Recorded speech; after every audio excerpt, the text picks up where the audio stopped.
আজকে শাহবাগী ফরিদউদ্দিন মাসুদ সাহেবকে আমরা দেখতে হচ্ছে জেএমবির শিষ্য ফরিদউদ্দিন মাসুদ একসময় তৈরি করার কারণে। তারপরও এই ইস্যুতে আমি মুফতি ফয়জুল করিম সাহেবের যে বক্তব্য যে যারা ইয়ার বিরোধিতা করবে তারা ইসলামের দুশমনটা আমি সমর্থন করি না। মাওলানা রফিকুল ইসলাম আল মাদানী আগে গ্রেফতার হয়েছেন, তার ভাষ্য অনুযায়ী তার লিখে দেওয়া নামগুলো যদি ওই গোয়েন্দাদের কাছে এই পরিমাণ গ্রহণযোগ্য হয় তাহলে কি মাওলানা রফিকুল ইসলাম আল মাদানী এখানে আটকে যাবেন না? যে তার দেয়া নামের কারণে, তার তথ্যগুলো দেওয়ার কারণেই এখানে ওই গোয়েন্দা সংস্থার আমাদের পরবর্তী যে সমস্ত আলেমদেরকে গ্রেফতার করা হয়েছে এর জন্য মাদানী সাহেব দায়ী। আমাদের প্রিয় ভাই খুবই মহব্বত করি মাওলানা রফিকুল ইসলাম আল মাদানীকে। তিনি তার পোস্টে, আজকের পোস্টে তিনি পরিষ্কার করে লিখছেন যে আমার এই বক্তব্য শুনে অনেকে যোগাযোগ করছেন যারা ইসলাম আন্দোলন বাংলাদেশ থেকে বের হয়ে আসবে। বাহ, কত চমৎকার কথা প্রিয় ভাই। আসসালামু আলাইকুম ওয়া রাহমাতুল্লাহি ওয়া বারাকাতুহু। সুপ্রিয় দর্শক, আজকে আমরা আপনাদের সামনে কথা বলবো সম্প্রতি আলোচিত দুটি বক্তব্য নিয়ে। একটি বক্তব্য যেটি দিয়েছেন আমাদের প্রিয় ভাই মাওলানা রফিকুল ইসলাম আল মাদানী, আরেকটি বক্তব্য যেটি দিয়েছেন আমাদের আরেক ভাই মাওলানা আব্দুর রহিম আল মাদানী। দুটো বক্তব্যের বিষয়বস্তু প্রায় একই, সেটা হচ্ছে চলমান ঐক্যে সবচেয়ে বড় বাধা ইসলাম আন্দোলন বাংলাদেশ, এবং ইসলাম আন্দোলন বাংলাদেশের মধ্যেও সবচেয়ে বেশি যাকে দোষারোপ করা হচ্ছে এবং যার দিকে ইঙ্গিত করা হচ্ছে তিনি হচ্ছেন দলটির নায়েব আমির মুফতি সৈয়দ মোহাম্মদ ফয়জুল করিম। দর্শক, আমরা চেষ্টা করব নিরপেক্ষ জায়গা থেকে এই বিষয়টা আপনাদের সামনে বলার জন্য। আপনারা যারা আব্দুর রহিম আল মাদানী সাহেবের বক্তব্য শুনেছেন কিংবা রফিকুল ইসলাম আল মাদানী সাহেবের বক্তব্য শুনেছেন, বক্তব্যগুলোর বস্তুনিষ্ঠতা এবং ন্যায় নীতিগত দিক থেকে সেটার মূল্যায়নের দায়ভার আপনাদের উপরেই দিলাম। বাকি আমরা আমাদের জায়গা থেকে যেই কয়েকটা পয়েন্টে কথা বলতে যাচ্ছি। প্রথম বিষয় হলো উভয়জনের বক্তব্যে ক্ষোভ রাগ এর জায়গা মৌলিকভাবে দুটো।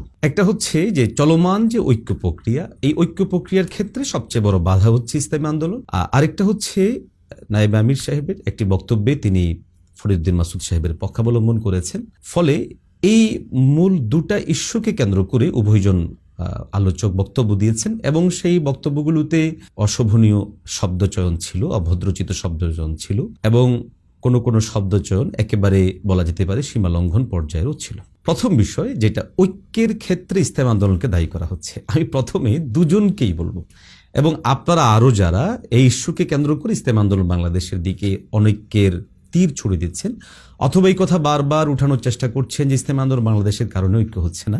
প্রিয় ভাই সব, আপনাদেরকে বলি ঐক্যটা কখন হয়েছে, কার সাথে হয়েছে, ঐক্য নিয়ে কতটুকু অগ্রসর হওয়া হয়েছিল, যে জিনিসটা ইসলাম আন্দোলনের কারণে হয়নি অথবা হতে পারেনি অথবা হচ্ছে না, অথবা কেউ কেউ যে হুমকি দিচ্ছেন যে এই জায়গাটায় যদি ঐক্য নষ্ট করা হয় তার ঐক্য কে নষ্ট করেছে? যেখানে হয়নি সেখানে নষ্ট করার প্রশ্ন আসবে কেন? দ্বিতীয়ত হচ্ছে যদি কারোর জন্য না হয় সেখানে হুমকি দেওয়া হচ্ছে কিছু একটা করা হবে, তো কারো কারণে না হয় সেই কারণটা কি? ইসলাম আন্দোলন বাংলাদেশে নায়েবে আমির এবং ইসলাম আন্দোলন জামাত ইসলামীর সাথে ঐক্যের ব্যাপারে যে কথাটা বলেছে এটা শুধু ইসলাম আন্দোলন বাংলাদেশের একক কথা না, এটা আমাদের অঙ্গনের আরো অনেক ওলামায়ে কেরামদেরও কথা। বাকি কথা হলো চলমান এই রাজনৈতিক ইস্যুতে এবং আজকের এই বাংলাদেশে আগামীর ঐক্য প্রক্রিয়ায় আমরা এই বিষয়গুলোকে সামনে রেখে আগাবো, এই শর্তারোপগুলো থাকবে কিনা নাকি নতুন কোনো চিন্তা ভাবনা আমরা করবো, এটা ভিন্ন জিনিস। একটা দল তারা তাদের জায়গা থেকে, তাদের অবস্থানের জায়গা থেকে এতটুকু কথা বলেছে, এখন ওরা ছাড়াও তো আরো দল আছে, তাহলে তাদের মাঝে যদি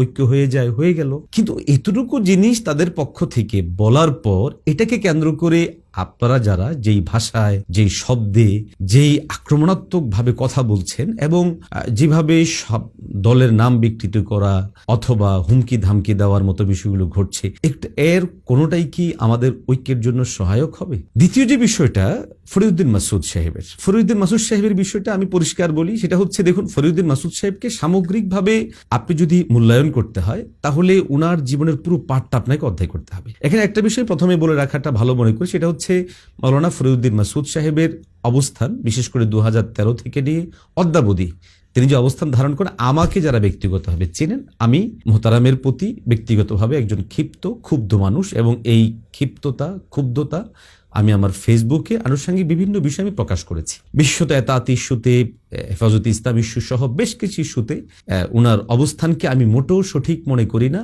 এবং এই কারণে উনার এই সমস্ত ইস্যুগুলোতে পক্ষপাতের কোনো সুযোগ নেই। বাকি একটা বিষয় এখানে অবশ্যই স্পষ্ট হওয়া দরকার, সেটা হচ্ছে যে ফরিদউদ্দিন মাসুদ সাহেব সাহেবকে আমরা যেভাবে শাহবাগী হিসেবে চিনি, ওনার আরেকটা পরিচয় আছে। সেই পরিচয়টা হচ্ছে তিনি জেএমবির একজন শীর্ষ লিডার হিসেবে গ্রেফতার হওয়া মানুষ। আমি আমার ছোট্ট মেধা থেকে যতটুকু দেখেছি, মূলত আজকে শাহবাগী ফরিদউদ্দিন মাসুদ সাহেবকে আমরা দেখতে হচ্ছে জেএমবির শীর্ষ ফরিদউদ্দিন মাসুদ একসময় তৈরি করার কারণে। 2005 সালে ওনাকে গ্রেফতার করা হয়েছিল এবং সেই গ্রেফতারটা অন্যায় ছিল, অন্যায্য ছিল এবং সম্পূর্ণ ভানোয়াট এবং মিথ্যাচার ছিল। তিনি জেএমবি সদস্য ছিলেন না, জেএমবির শীর্ষ নেতাও ছিলেন না। ওই সময় ওনাকে গ্রেফতার করে 7 মাসের অধিক সময় ওনাকে জেলে রাখা হয়েছিল এবং ওই সময়টায় যত ধরনের অপবাদ দেয়া যেতে পারে এবং যা কিছু করা যেতে পারে সবকিছুই করা হয়েছে। অতএব 2005 সালে তার উপর যারা নিপীড়ন করেছিল, ক্ষমতার পালা পরিবর্তনের পরবর্তীতে তিনি এদের উপর প্রতিশোধ পরায়ণ হয়েই আজকের এই পরিবেশ দাঁড়িয়েছে। অতএব যদি 2005 সালে ওনাকে শীর্ষ জেএমবি সাজানো না হতো, হয়তোবা আজকে আমরা শাহবাগে যে চিত্র দেখেছি বা আজকে যেই মাওলানা ফরিদউদ্দিন মাসুদ সাহেবের সাথে আমরা পরিচিত হয়েছি, এটার সাথে আমরা নাও হতে পারতাম। অতএব আমি মনে করি জুলমি, কারোর সাথে কখনোই জুলুম করা উচিত না। যদি করা হয় তাহলে এটা ভিন্নভাবে যায় এবং বিভিন্নভাবে সেটা উঠে আসে। যাই হোক, তারপরেও এই ইস্যুতে আমি মুফতি ফয়জুল করিম সাহেবের যে বক্তব্য যে যারা ইয়ার বিরোধিতা করবে তারা ইসলামের দুশমনটা আমি সমর্থন করি না। বাকি এই জায়গাটায় ফরিদউদ্দিন মাসুদ সাহেবকে সামগ্রিকভাবে আপনার যদি মূল্যায়ন করতে হয়, আপনাদেরকে 2005-এর ঐতিহাসিক প্রেক্ষাপটটা অবশ্যই মনে রাখতে হবে। 2005 তৈরি না হলে 2013-তে এসে হয়তোবা আমরা যেই ফরিদউদ্দিন মাসুদ সাহেবকে চিনি জানি সেটা নাও হতে পারত। দ্বিতীয় যে বিষয়টা, মাওলানা রফিকুল ইসলাম আল মাদানির বক্তব্যে ভয়ঙ্কর ও ভয়াবহভাবে যে বিষয়টা সাব্যস্ত করার চেষ্টা করা হয়েছে এবং এটাকে কেন্দ্র করে সারা বিশ্বব্যাপী যে আলোড়ন তৈরি হয়েছে, সেটা হচ্ছে যে মুফতি সৈয়দ মোহাম্মদ ফয়জুল করিম তথা ইসলামী আন্দোলনের নায়েবে আমির, তিনি ভারতের গোয়েন্দা সংস্থা রয়ের দৃষ্টিভঙ্গি যা তিনি বলার চেষ্টা করলেন, অর্থাৎ মাওলানা রফিকুল ইসলাম আল মাদানি।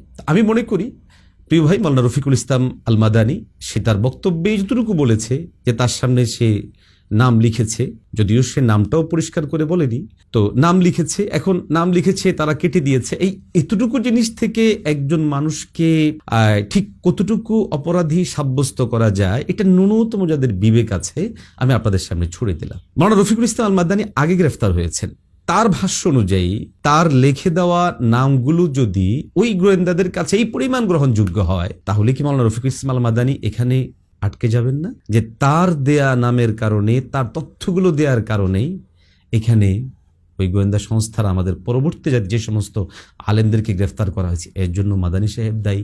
অতএব আমরা এই কথা বলতে চাই না, বলার প্রয়োজনও নেই, কিন্তু এই কথাটা আসবে যে ওর নামগুলো ওরা এইভাবেই গ্রহণ করেছে, ওদের কাছে যে গ্রহণ মনে হয়েছে এর পরিপ্রেক্ষিতে গ্রেফতার করেছে। আসলে এখানে বিষয়টা হচ্ছে, আমরা পরিষ্কার বলি, রফিকুল ইসলাম মাদানী ভাই সহ সারা পৃথিবীতে যারা আমাদের এই বক্তব্যটা শুনবেন, যে একজন মানুষকে মূল্যায়নের ক্ষেত্রে তার দৃশ্যমান অবস্থার জন্য আপনি আমি আল্লাহর কাছে জবাব দিয়ে থাকবো। মাওলানা মুফতি সৈয়দ মোহাম্মদ ফয়জুল করিম রয়ের এজেন্ট কিনা, আওয়ামী লীগের দালাল কিনা, অথবা ভিন্ন কোনো জিনিস কিনা, এটা অস্পষ্ট কোনো জিনিস না। বংশা পরিক্রম, তার ব্যক্তি পরিচয় সহ সমস্ত জিনিসগুলো সবার সামনে দিবালোকের মতো পরিষ্কার। 24-এর এই আন্দোলনে আওয়ামী তথা এই ফ্যাসিস্ট হাসিনাকে হটানোর পিছনে ইসলামী আন্দোলন বাংলাদেশের ভূমিকাকে কেউ ছোট খাটো করে দেখার ন্যূনতম সুযোগ নেই। বিশেষত আবু সাঈদের শহীদ হওয়ার পর থেকে সেই জুলাইয়ের মাঝামাঝি সময় থেকে ইসলামী আন্দোলন বাংলাদেশ এই আন্দোলনের সাথে ধারাবাহিক ছিল, যার একজন সাক্ষী আমি, এবং ফেসবুক, অনলাইন, ইউটিউব সহ আপনারা যদি খোলেন সর্বত্রই আপনারা সেটা পাবেন। আমরা দুর্ভাগ্যজনকভাবে লক্ষ্য করছি যে আমাদেরই কিছু কিছু ভাই 2024-এর এই আন্দোলনে, এই সংগ্রামে ফ্যাসিস্ট হাসিনাকে প্রতিহত করার ক্ষেত্রে ইসলামী আন্দোলন বাংলাদেশের এই অবদানকে ছোটখাটো করার চেষ্টা করছেন। আমরা এই কথা মোটেও বলি না যে এটা এককভাবে ইসলামী আন্দোলন বাংলাদেশেরই এখানে ভূমিকা, এটা আমরা দাবি করি না কিংবা বলি না, কিন্তু এই কথা বলতে মোটেও দ্বিধা নেই। রাজনৈতিক পরিচয়ে পরিষ্কারভাবে দলের শীর্ষ ব্যক্তিত্বরা এই ইস্যুতে মাঠে ছিলেন যেই দল, সেটা ইসলামী আন্দোলন বাংলাদেশ। ইসলামী আন্দোলন বাংলাদেশের আমির, নায়েবে আমির সহ নেতাকর্মীদের বিশাল একটা অংশ, প্রায় সহযোগী প্রায় সব সংগঠনের নেতৃবর্গদের বিশাল একটা অংশ ঢাকা রাজধানীতে অবস্থান করেছেন গোটা আন্দোলনের সময় জুড়ে। আপনি যদি আগস্টের সে উত্তাল সময়গুলোতে দেখেন, ওই সময়ের মধ্যেও রাজধানীতে বিশাল বিশাল মিছিলগুলো একবারে শেষ মুহূর্তটায় আপনি যদি 2রা আগস্ট, 3রা আগস্ট, 4ঠা আগস্ট এবং 5ই আগস্ট ধারাবাহিকভাবে ইসলামী আন্দোলন বাংলাদেশের নেতৃবর্গরা, এবং 3রা আগস্ট আমি স্বয়ং সেখানে ছিলাম, 4র্থ আগস্ট শাহবাগ পর্যন্ত পৌঁছেছে, 5ম আগস্ট, 5ই আগস্ট ওলামায়ে কেরামদেরকে নিয়ে বিশাল বড় নিয়ে সেখানে তারা গিয়েছেন। অতএব চলমান এই আন্দোলনে ইসলামী আন্দোলন বাংলাদেশের ভূমিকা, ফয়জুল করিম সাহেবের ভূমিকাকে অস্বীকার করার কোনো সুযোগ নেই। এখন দৃশ্যমান এই সমস্ত কার্যক্রমের পরে আপনি আমি যদি হাওয়াই কোনো কথাকে অথবা ধারণাপ্রসূত কোনো কথাকে অথবা মাদানী সাহেবের কোনো একটা বক্তব্যকে কেন্দ্র করে এই দীর্ঘ একটা মানুষের অবদানকে প্রশ্নের জায়গায় ছুড়ে ফেলি, তাহলে আপনি আমি আমাদের বিবেকের কাছে প্রশ্নবিদ্ধ হব, নিজের বিবেকের কাছে আমরা জবাব দিতে পারবো না। এই জন্য আমি যে আহ্বান জানাবো সেটা হচ্ছে এই, পীর রফিকুল ইসলাম আল মাদানী, আব্দুর রহিম আল মাদানী সাহেব, আপনারা যারা বক্তব্য দিয়েছেন, প্রথম আহ্বান আপনাদের প্রতি যে ঐক্যের কোনো প্রক্রিয়াই যেখানে হলো না, কোনো রোডম্যাপ যেখানে হলো না, কোনো কাছাকাছি যেখানে হলো না, এখানে ইসলামী আন্দোলন বাংলাদেশকে এইভাবে প্রশ্নবিদ্ধ করার ঠিক কি ধরনের মানে হতে পারে? সবচেয়ে আফসোসজনক বিষয় হলো, যে কারণে আমি আজকে ভিডিও করতে বসেছি, আমাদের প্রিয় ভাই খুবই মহব্বত করি মাওলানা রফিকুল ইসলাম আল মাদানীকে, তিনি তার পোস্টে, আজকের পোস্টে তিনি পরিষ্কার করে লিখছেন যে আমার এই বক্তব্য শুনে অনেকে যোগাযোগ করছেন যারা ইসলামী আন্দোলন বাংলাদেশ থেকে বের হয়ে আসবে। বাহ, কত চমৎকার কথা প্রিয় ভাই। আপনার এই পোস্ট পড়ার পর কিন্তু একটা বিষয় পরিষ্কার হচ্ছে, এই রহস্যময়ী তৎপরতাটা কেন সেটাও কিন্তু পরিষ্কার হচ্ছে, উদ্দেশ্য কি সেটাও পরিষ্কার হচ্ছে। এখানে হক প্রকাশ উদ্দেশ্য না, অথবা এখানে ভিন্ন কোনো জিনিস আপনার অবশ্যই উদ্দেশ্য রয়েছে, আর সেটা হচ্ছে ইসলামী আন্দোলন বাংলাদেশ থেকে লোকদেরকে বিমুখ করা। মনে রাখবেন, শুধুমাত্র অপবাদ দিয়ে অথবা নিজের মন গড়া কোনো কথা বলে একটি শক্তিশালী সংগঠন থেকে, আদর্শিক সংগঠন থেকে কাউকে দূরে সরানো অত সহজ নয়। ইসলামী আন্দোলন বাংলাদেশ 1987 সাল থেকে শুরু করে 2024 এখন পর্যন্ত রাজনৈতিকভাবে কোনো ভুল সিদ্ধান্ত গ্রহণ করেনি। তাদের ব্যাপারে প্রমাণিত, প্রচারিত কোনো মিথ্যাচার আজ পর্যন্ত দলিল প্রমাণের আলোকে কেউ কখনো প্রমাণ করতে পারেনি।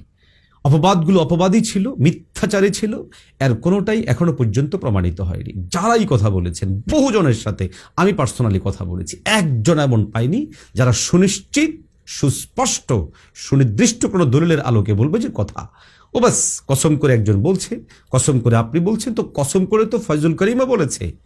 আমরা যদি আওয়ামী লীগের দালাল হয়ে থাকি, দিনে তাদের বিরুদ্ধে কথা বলি, রাত্রে যদি তাদের সাথে হাতাহাত করে থাকি, তা আল্লাহ পাক যেন এই দুনিয়ার মধ্যে আমাদেরকে গজব দিয়ে ধ্বংস করে ফেলেন। তার অনেকগুলো মুরিদদেরকে সামনে নিয়ে পরিষ্কারভাবে বলেছেন, যদি দালালি করে থাকি, আওয়ামী লীগের দালালি হয়, তাহলে আল্লাহ যেন আমাদেরকে ধ্বংস করে দেয়। অতএব কসম কাটলেই আপনার কথাকে বিশ্বাস করে দল ত্যাগ করতে হবে, যদি সেটা মনে করেন প্রিয় ভাই, তাহলে এদিক থেকেও কসম রয়েছে। আর আমরা যারা যুক্ত আছি বিভিন্নভাবে, বা গোটা দেশে হাজার হাজার লাখো কর্মী যারা আছে, তাদের কাছে তো বিষয়টা আরও স্পষ্ট। অতএব আপনার কসমেই কেউ বিশ্বস্ত হয়ে দল ত্যাগ করবে, ছুটে যাবে, এই ধরনের দুঃস্বপ্ন দেখা বন্ধ করে দিন। তাদের কোনো অন্যায় থাকলে, তাদের কোনো শরীয়ত বিরুদ্ধ বিষয় থাকলে বলুন, কিন্তু সেক্ষেত্রে অবশ্যই সভ্যতা, শালীনতা, ভদ্রতা এবং সবচেয়ে বড় কথা হলো ইসলাহ করতে হলে সেখানে দর্দে দিল থাকা জরুরি। আপনি যে ভাষায় কথা বলেন, যে শব্দচয়নে, যে শব্দের প্রয়োগের যে তৎপরতা দেখান, এবং পার্সোনালি শারীরিক অ্যাটিটিউডে আপনার যে উগ্রতা থাকে, এই বিষয়গুলোকে বরাবরই সংশোধন করবেন বলে আমরা প্রত্যাশা রাখি। ইসলামী আন্দোলন বাংলাদেশ দীর্ঘ সময় ধরে চলা রাজনৈতিক সংগঠন, বহু বুজুর্গানের দিনদের চোখের পানি এবং বহু বুজুর্গানের দিনদের রক্তে গড়ে ওঠা একটি সম্ভাবনাময় ইসলামী সংগঠন। আমি ইসলামী আন্দোলন বাংলাদেশের শুভ আকাঙ্ক্ষা করি, ইসলামী আন্দোলন বাংলাদেশের শুভ কামনা করি, এবং ইসলামী আন্দোলন বাংলাদেশের কর্মীদেরকে ছোট্ট একটা কথা বলে আমি আমার আলোচনা শেষ করব। আপনারা যারা ইসলামী আন্দোলন বাংলাদেশের কর্মী হিসেবে আছেন, কোন অবস্থাতেই কোনো আলেমকে গালাগাল করবেন না, ট্রল করবেন না, মন্দ কথা বলবেন না, তাদের ছবি বিকৃত করবেন না, নাম বিকৃতি করবেন না। তারা যাই করুক, যাই বলুক, আপনাদের জায়গা থেকে কাজে লেগে থাকুন। সময়টা এখন কাজের, সময়টা এখন এগিয়ে যাওয়ার, সময়টা এখন দেশ গড়ার।